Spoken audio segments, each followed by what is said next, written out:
I refuse to hand Donald Trump any credit unless it's absolutely unavoidable. And even then, I probably wouldn't, because this man has spent the last week theoretically presenting himself as a peacemaker and the ultimate deal maker, all while Israel blatantly ignores ceasefires and he can't even influence Putin, his apparent puppet. Recent revelations only reinforce Trump's catastrophic inability to broker peace, not just in the Middle East, but especially in Ukraine, where a disastrous meeting with Zelensky devolved into shouting and swearing on Trump's part.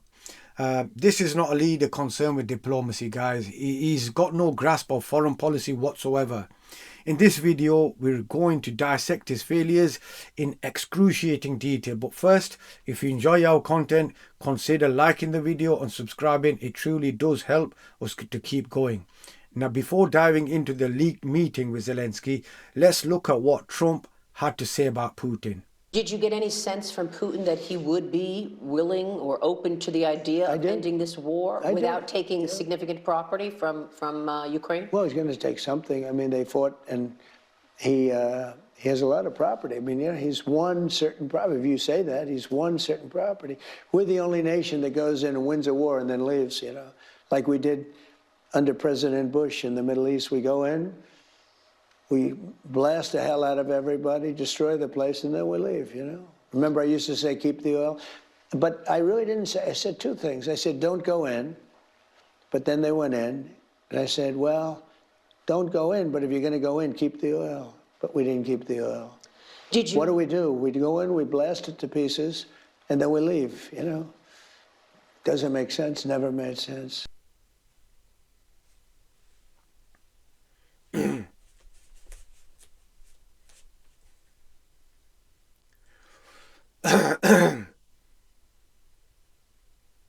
Part 2.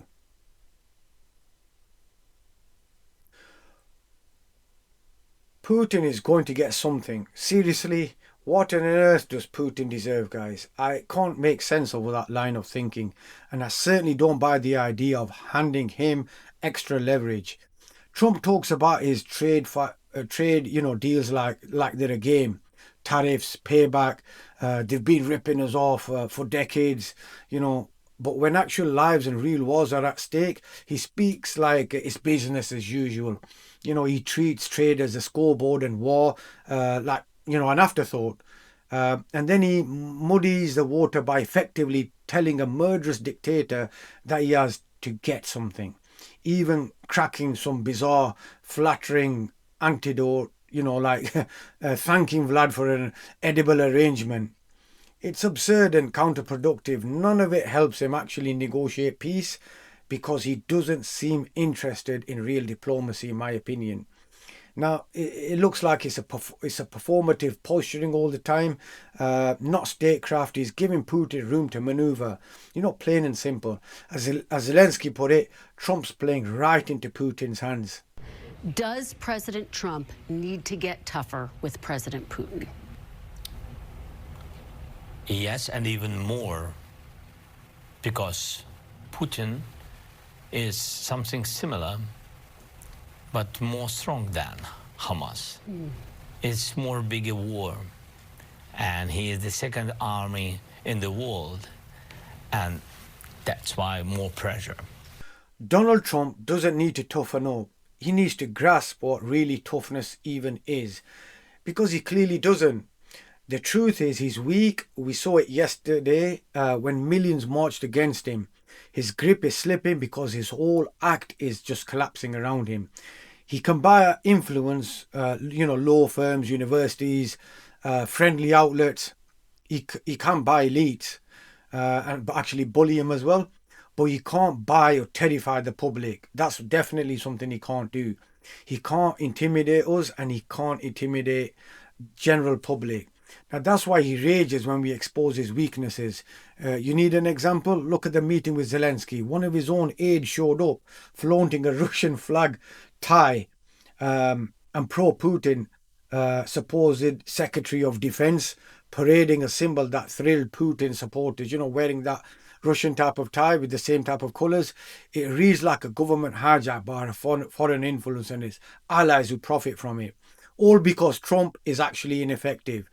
He can't get things done, without being led by someone else, whether it's, the disgusting Marco Rubio, Netanyahu, or Putin. And when a plan doesn't go his way, he just explodes, which is exactly what this leaked footage is of his meeting with Zelensky showed. Trump's private blow with Zelensky revealed. Another meeting between President Donald Trump and President Volodymyr Zelensky has reportedly ended with a fiery shouting match, this time behind closed doors. Trump was pressuring his Ukrainian counterpart to accept Russia's terms for a ceasefire during an explosive White House meeting on Friday, according to the Financial Times, reportedly telling Zelensky that Russia would destroy Ukraine if he didn't agree. Multiple sources told the outlet that the meeting, where Zelensky was hoping but ultimately failed to secure long-range Tomahawk cruise missiles, quickly descended into a shouting match with cursing all the time. According to sources, the scene resembled that of Zelensky's infamous Oval Office visit in February, where he was berated by Vice President J.D. Vance for not voicing enough thanks for the US helping the war against Russia before a shouting match ensued. Zelensky was also accused of being disrespectful to the US for not wearing a suit and a tie, and was reportedly all but forced out of the White House. This time, Trump demanded that Zelensky surrender the entire Donbas region to Russian President Vladimir Putin, sources said. European officials told the Financial Times that Trump repeated many of Putin's talking points verbatim during the meeting, telling Zelensky he was losing the war and that if Putin wants it, he will destroy you. Donald Trump has become little more than Putin's mouthpiece. Even President Zelensky is openly calling him out weak. Trump isn't just refusing to negotiate, he's standing by while effectively giving Putin room to seize more power in Ukraine and threaten Ukraine all over again. He seems incapable of grasping the simplest truth. When you cave into a bully, guys, it never ends there, does it? The bully just comes back for more. Yet Trump still hasn't learned his lesson, that appeasing Putin doesn't end a conflict. It invites more aggression. If it were Putin, to get his way, he'd rebuild his military and come back even harder. And Trump would still be chasing applause or photo ops instead of pursuing any real peace. Guys, this isn't about diplomacy or strategy. It's about Trump's ego and his obsession with the Nobel Peace Prize, which obviously didn't win. He's probably looking on to next year's or whenever it is next. He'll never earn that, will he? All the meanwhile, unfortunately, while Gaza burns and innocent civilians continue to suffer, Trump's postures as if, he's orchestrated some great breakthrough, but there's no actual peace. There's no ceasefire. It's always being broken. It's always a PR stunt. The Trump administration has always been about empty announcements and zero action. They don't enact change. They perform it for the cameras, feeding one man's vanity instead of helping the people they claim to serve. What's the mainstream media doing? Far too often they've enabled this illusion. They've let Trump's narrative go unchecked while punishing journalists who speak the truth. ABC reportedly paid millions after George dared to call Trump what he is. And instead of pushing back, the press keeps backing down. Reporters have been sidelined, silenced, even removed from Pentagon briefings, while propaganda outlets like Fox and Newsmax dictate the headlines, unfortunately. It's exhausting to see journalists and truth tellers have to fight harder for accountability than the networks who have all the power. Thankfully, a few voices like Rachel Maddow and Nicole Wallace are still a shining light on the rot inside this administration. What's happening at the Pentagon and the broader attack on press freedom should be front page news, in my opinion, everywhere. It's a story that should have been told from the start, a story about corruption, cowardice, and the steady dismantling of American integrity under Donald Trump. We have some breaking news to tell you about on a story we've been covering here all week. Since we've been on the air, dozens of news outlets covering the Defense Department have left the Pentagon after refusing to agree to and sign the Trump administration's new demands that significantly curb access to and the ability to report on and cover that building, the Pentagon, and the men and women of the military. The people refusing to sign include Fox News, Defense Secretary Pete Hegseth's former place of work. A Pentagon reporter from the AFP posted this photo of journalists on the steps of the Pentagon after handing in their badges that gave them access to the building. A correspondent from Reuters tweeted this, quote, "The physical Pentagon bureaus of Reuters and virtually every other news organization are now officially closed. But we will continue to cover the Pentagon fairly and aggressively from outside the building, holding the U.S. military accountable." We're back with Rachel. I know you got everyone's attention, the world's attention, with your open a week ago Monday about how authoritarianism is here. It's not on the horizon. It's not something theoretical that you and I both covered in the months leading up to the election. It's not a question before the voters. It's what they have ushered in with the reelection of Donald Trump.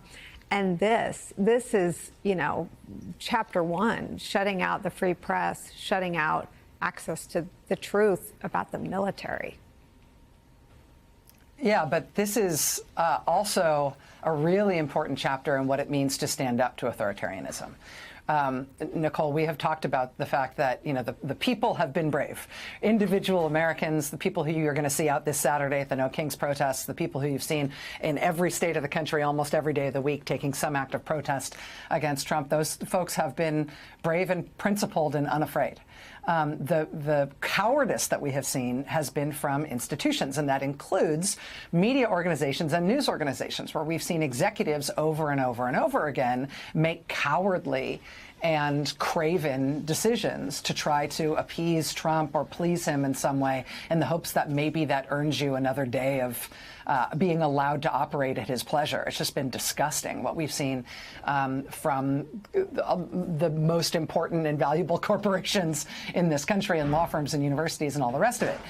In this case, we've got all of those Pentagon reporters with their news organizations behind them standing up and saying, no, we are not stenographers. We are not going to work under strictures where we are only allowed to write down what you tell us we can write down. That's not journalism, and we're not going to do it under those terms. We'll do it some other way. We have to keep conversations like this front and center. We can't let Donald Trump or Pete Hegseth hijack the narrative or twist reality to fit their propaganda. We should refuse to let the mainstream media hand Trump credit he's never earned, not for his chaotic leadership, not for his hollow deal-making, as it were, and certainly not for the damage he's done to American credibility, domestically and internationally. We should always challenge the narrative and keep questioning, fact-checking and calling out their lies for what they are. You'll always get honesty on here, guys. No sugarcoating, no spin, just the truth about how this administration operates and why it must be held to account. If you believe in that mission, help amplify this voice, like the video, subscribe and comment, and if you stayed with me to the end this far, also drop a blue heart in the comments, and I'll see you on the next one.